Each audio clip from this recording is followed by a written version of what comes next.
Hi everybody, Brian from Steeda.com, here today at our Valdosta, Georgia manufacturing facility to give you some insights into not only our Silver Bullet program, record-setting Silver Bullet program, but also into the person that mashes the loud pedal every time he's running down the strip, none other than Mr. Scott Boda.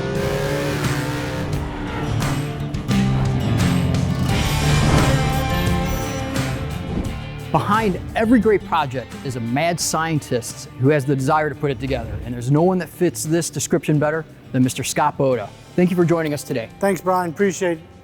Now, tell us a little bit more about yourself. How long have you been drag racing? Been drag racing since the age of 16, so about 26 years now. Always been into Mustangs. First car was a Fox body Mustang, and had one all throughout high school, college. Still got my college Mustang today. Out of curiosity, what sort of times are you setting in that Fox body? Is this top secret stuff, or can we share that with the audience? Oh no, it's a street car. It's been 870s, 156 miles an hour on a DOT radio. Drive it all the time. It actually sees the street a lot more than it sees the track. All right, that's fantastic on both levels. Obviously enjoying it. So you see the passion, you can hear the passion in his voice. Scott knows fast cars. So we started out with the Silver Bullet, and this was a project that you had started out putting together and approached we'll say management with. Glenn told us we had absolutely no budget with the car whatsoever. We're going to give you the car. It's a base model, 2018 Gen 3 Coyote with the automatic transmission. Scott, you got to build the car and you got to try and be the fastest at the same time. So we leaned on some of our good vendors and we said, hey, do you guys want to partner along? Jump on this project with it. We're going to make it worthwhile for you, and at the end of the day, we're gonna go out there and set some records. And that's exactly what we did. Now, that's incredibly impressive because a lot of people ask us, you know, was this a body in white? Which means, was this a bare car from Ford Racing out of the catalog that was assembled purely from parts? And in fact, this car was bought from a local dealership. It was. Glenn went, found the first base model he could. We loved the color. We had good luck with our 2011 Gen 1 Coyote. That was the same Indigot Silver. Once he sent me the picture from the car dealership, I knew we had something good on our hands. Okay. I just had that good feeling, so. Well, and it's proved well, and we'll get to more of that in just a moment, but what was really nice is this car, as well as our road race car, this car has been a test bed for so many of our products, yes, including our coveted Stop the Hop kit. I mean, this is so popular and there's a good reason. Can you tell us what the car was like when we got it? So when we got it, Ford really did a good job with his IRS. Came out in 2015, me being a drag racer, I was really nervous about it. IRSs and drag racing don't go hand in hand. The road racers like the IRS, but Ford really knocked it out of the park. The only problem was once you started trying to apply some horsepower and some sticky tires, you started getting a lot of wheel hop. As you know, once your tires are hopping, you're losing traction, you're going slower, and you're breaking more parts at the end of the day. This is caused by the subframe bushings. The way that these cars are assembled nowadays is the front subframe and engine and suspension's all put up. In the rear, the independent rear suspension, the differential, everything's put up as one unit. And the bushings between that subframe and the body are what really caused that. So now, we obviously created some parts. And can you tell us a little bit more exactly what these parts are doing to lock that into place? Of course. It originally started with the yellow car, the number 20 car, when it was mildly built, and we had cold air intake, tuning stuff on it. So one of the first things we did when we got this IRS was we went out to Steeda Way and we started kicking and pulling some gears with it. We mounted a GoPro underneath it so we could really see what the suspension was telling us. And even with a set of Nitto drag radials, you're still seeing the entire subframe move over ½ an inch underneath the car. So it doesn't matter what kind of tire you put on it or whatever, the power level is when the entire subframe, the entire foundation of your suspension is moving up and down, you're not going to have good suspension compliance. So what we did is we worked with the engineering team as well as our shop tech. We started finding out ways to isolate the subframe from moving. One of the best things we came up with is our patented 10-piece IRS bushing support kit. At the time, there were some aluminum available options out there where you're actually removing the factory rubber bushings and putting in aluminum inserts. The problem with this is you just took a $35,000, $45,000 car and now your wife doesn't want to go to dinner with you. All of a sudden it's loud, it's making noise, you hear gear whine. So we said, well, maybe we could put in urethane. Very labor intensive. You're looking at a 7-hour job to put those urethane bushings in. The whole subframe's got to come out of the car. So we started scratching our heads and said there's got to be a simpler way, and we came up with this neat insert kit. They can be installed on jack stands in your garage in about an hour, hour and a half, and it really eliminates about 80 to 85% of that entire subframe movement on the car, and it works out really well. What we then did was try to take it to another level. That's where we came out with, once again, our patented IRS braces. These things we cannot keep on the shelf. It is absolutely the best thing you can do to the rear IRS of these 2015 and newer Mustangs. No permanent modifications. We use holes that are tied in the factory frame rail. It attaches to the rear subframe, and it really ties it all in together and really makes it work like a complete unit. Yep, absolutely. And again, hugely successful and popular for a good reason. This ties into not just the drag racing side, but also the road racing side. So it really covers everything, also to street cars in helping to reduce wheel hop. But again, we went steps further with it because we realized now that we've got the back end locked in and in a nice direct feel, we've reduced wheel hop. We've now noticed that the toe links are starting to deflect under hard load, especially launching. Yeah, so the toe links are slotted from the factory, and what they're going to want to do is when you increase traction in the rear tires, they're going to try to move forward, and it's going to try and toe in. So our adjustable toe links with lockout tabs really eliminate that. And to take steps further, we introduced our vertical links with solid Delrin bushings. That also reduces wheel hops. And then the latest piece to the game is our adjustable camber arm. Many people think about an adjustable camber arm and they think road racing, cornering, but the IRS, when you talk about drag racing, can really benefit from adjustable camber arm. You can try to make it act like a solid axle a lot more. And these camber arms are so cool. No joke, when you order a set, you will leave them on your living room table and just stare at them for hours, if not days. They are beautiful. We have videos on each of these components so far, so you can get more details about each of these things to learn more about them specifically. Now, we've also moved into reinforcing the differential because, all right, again, we've got the subframe locked into place. We have the rear suspension following the geometry that Ford engineered into it, but the original bushings weren't able to handle under, again, hard load, cornering loads, or loads launching the car, again, as we do with the Silver Bullet constantly. And ultimately, we need to do something to lock the differential into place, or at least reinforce it. How did you go about the steps in doing this and coming up with the system we did that wouldn't increase noise, vibration, or harshness, yet again, control that differential? Took the same concept we had with the 10-piece subframe bushing insert kit.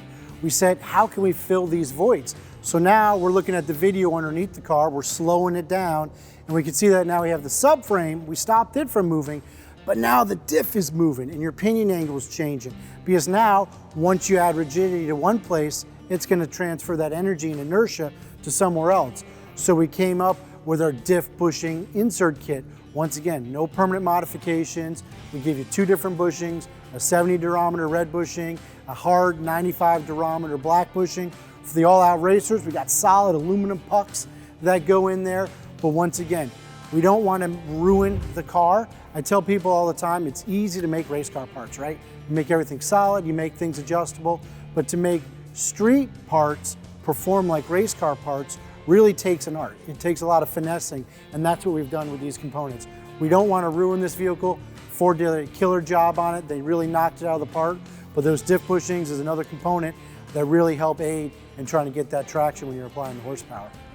And we've gone a step even further to reinforce for the high horsepower applications. Not that we're not proud of the power that we're making, but some of the cars that we have rolling through here, 12, 14, almost 1600 horsepower now are some of these guys that are getting up to.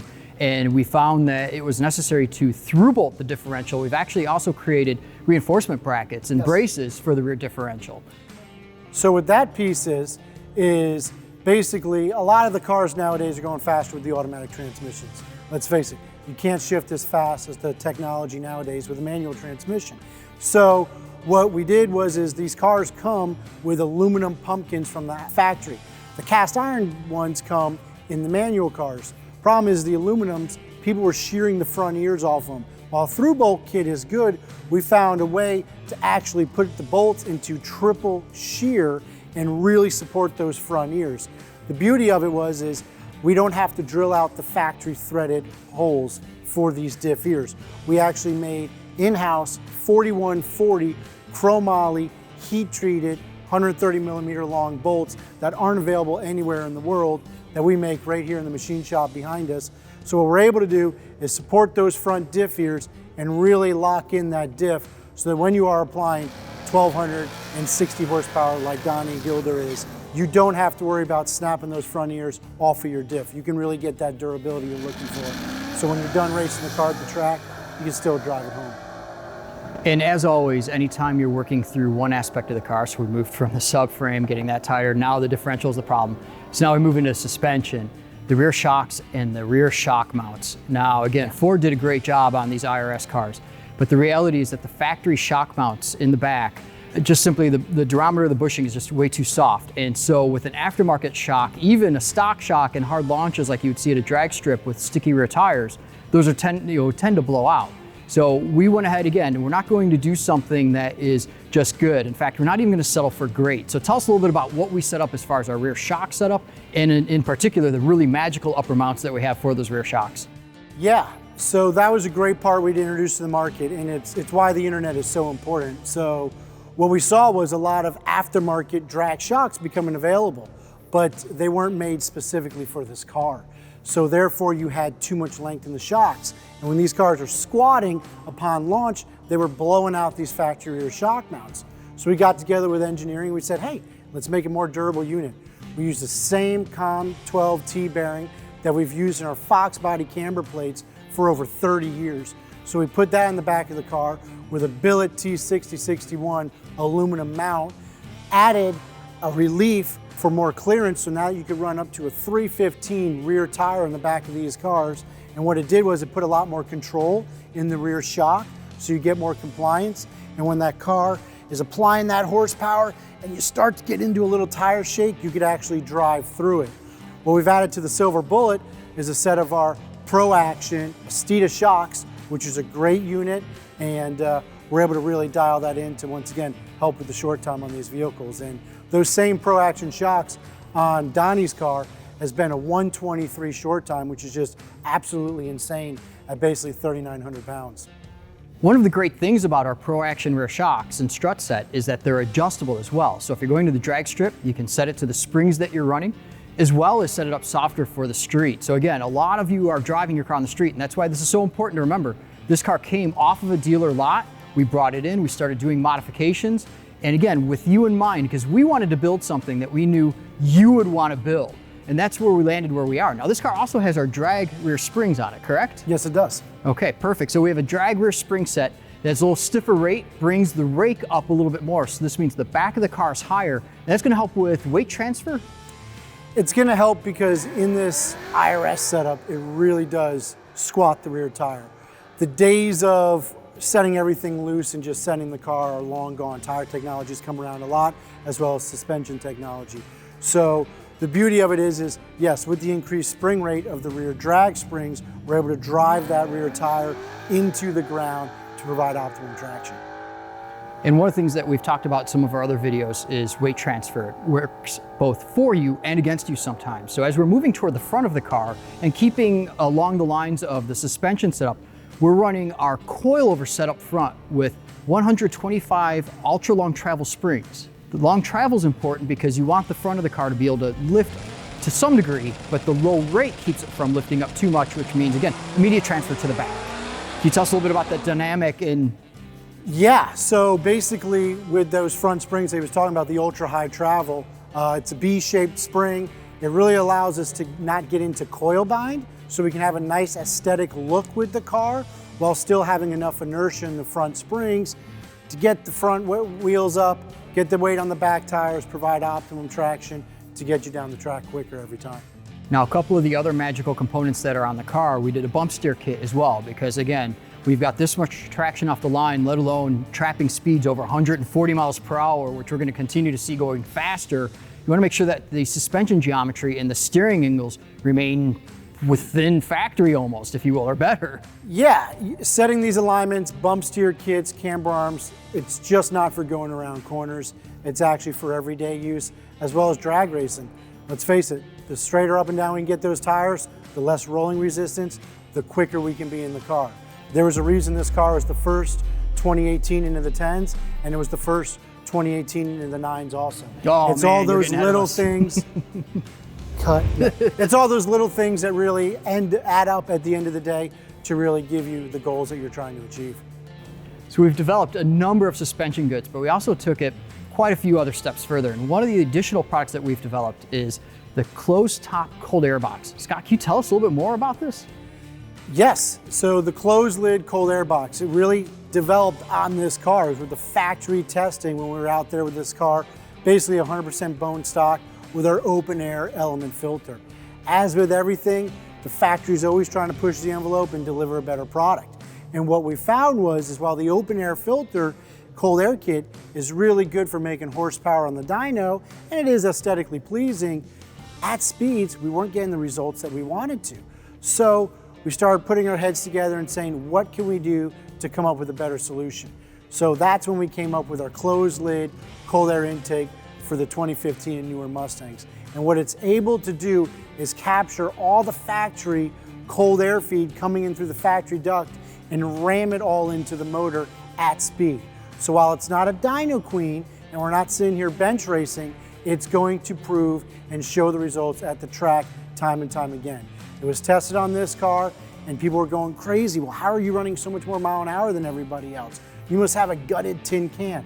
No, we don't have a gutted tin can. What we're doing is taking advantage of all the air coming into this front grille as possible and ramming it down the throat of this Gen 3 Coyote. So to furthermore the testing, we sent one down south to the road racing team. Glenn Vitale put it on the 20 car and took it out to Daytona, and the results were instant.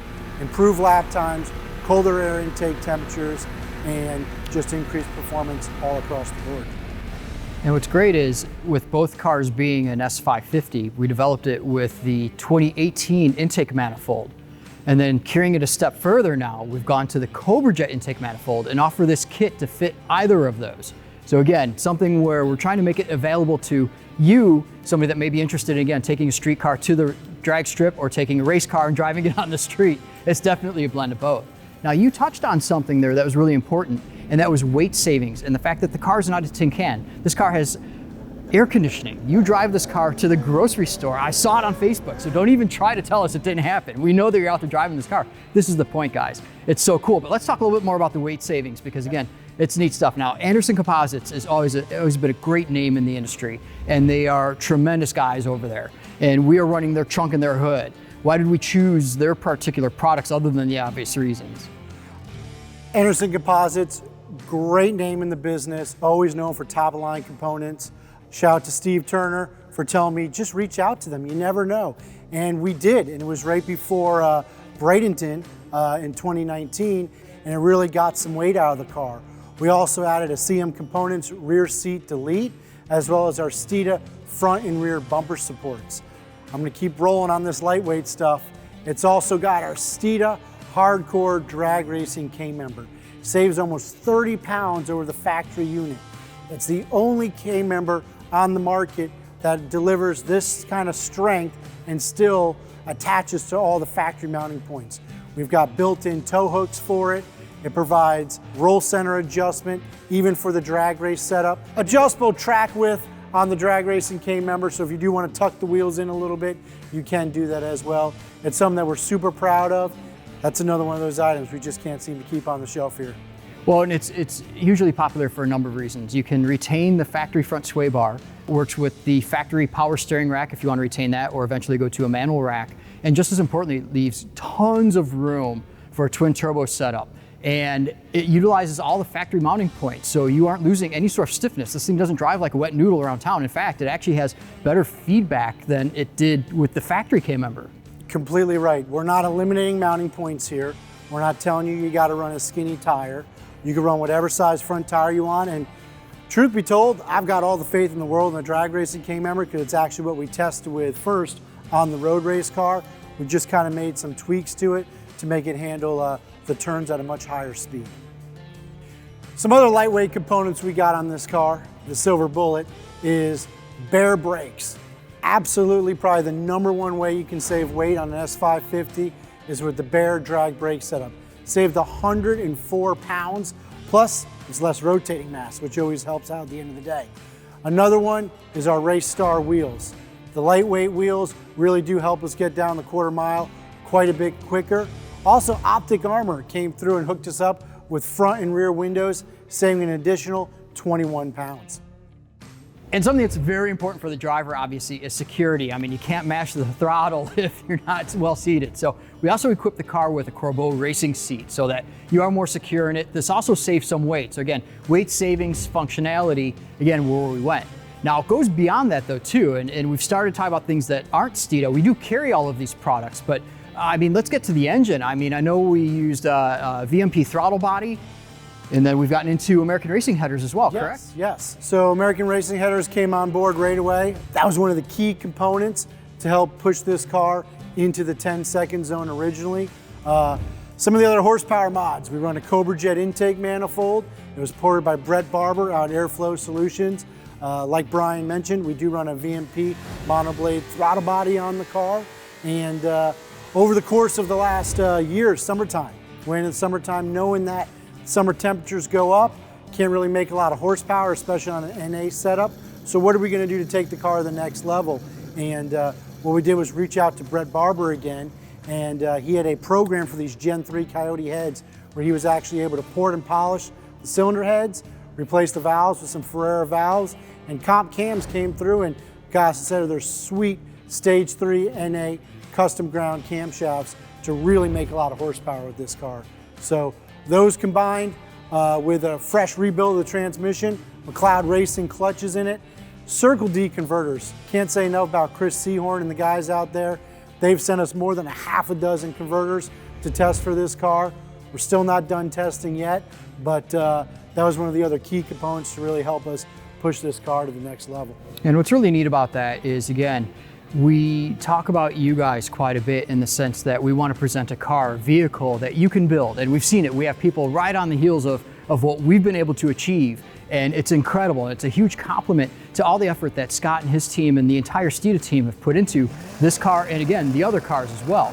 Now, Circle D has used this car for some time as far as development's concerned. They've looked at the time slips, they've really reviewed it, as have some of the other manufacturers that we're using.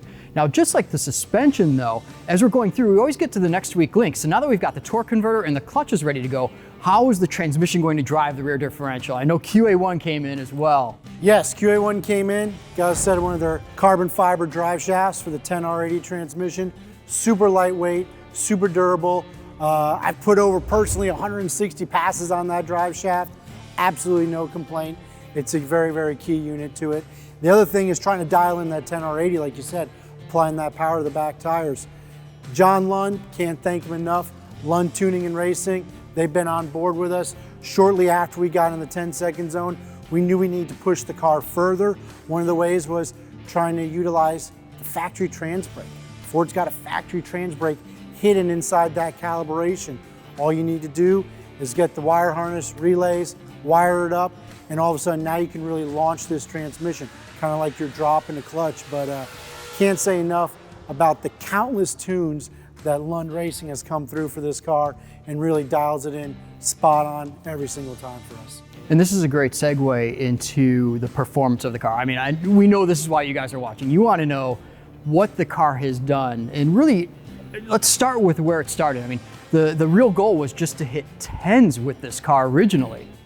Yeah, you're looking at a car when it was bone stock, drove it up from South Florida, car had a little over 400 miles on it. First thing we did was go to the drag strip and wear this thing out. Got a best pass, I believe it was a 12.3 out of the car. We came up with a parts list, 409 gears, long tube headers, drive shaft, Steeda prototype intake, E85 fuel. That was really all it took with a little bit of weight reduction to get this thing into the 10-second zone. When we want to take it to the next level, that's when we start adding torque converters, some little tricks we had, playing with gear ratios.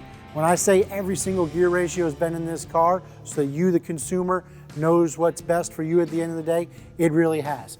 We've had the 409s, the 373s, the 355s, 315s, you name it, it's been in the car. But at the end of the day, we've put together a recipe that actually got us that 9-second time slip. It's something we're very proud of. We did it about a month ago. First hit off the trailer on the foot brake, it went a 10.01. Next pass was a 9.97 with the help of Lund. Doing some tweaks in the tune, we were able to lower that down to a 9.94. in positive DA, no mineshaft DA, no downhill tracks. It was a 994, 139 miles an hour with a 143 short time. So it really shows that we do have even more potential with this car, given the mile an hour, and that's where that converter development comes in, and just tweaking and tweaking and just trying to learn at the end of the day. We're not done yet. We do plan on running the car deeper into the nines. The question was asked earlier, you know, what was our main goal with the car? What did we try to do? At the end of the day, we tried to build a car that the consumer could relate to. So we took a base model GT, not something all fancy, not a $50,000 car. You're looking at a $36,000 base model car. We had key components that we've known for over 30 years of racing here in the Mustang industry, of what we knew, what it would take to work and to get the results that we did. And like I said, we went from a car that was running 1230s, got a list of parts, and literally that first night out to the track went 11:05 and showed back up the next morning because we weren't done yet and ran that 10-second pass. And I couldn't be prouder than the entire Steeda team here for the opportunity to do something that we love at the end of the day, and that's to go fast, and it's because speed matters.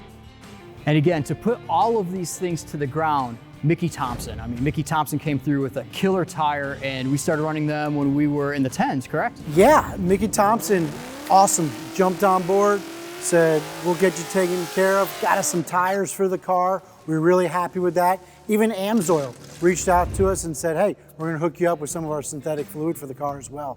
So great to have those companies on board also. All right. Well, thank you so much, Scott. Again, we really built this car with you in mind. And the idea here is to take a production car and build it into a race car, take a race car that you can drive on the street, enjoy it how you see fit. Now, all of these parts are available on our website at steeda.com, so if you'd like to learn more, please be sure to visit.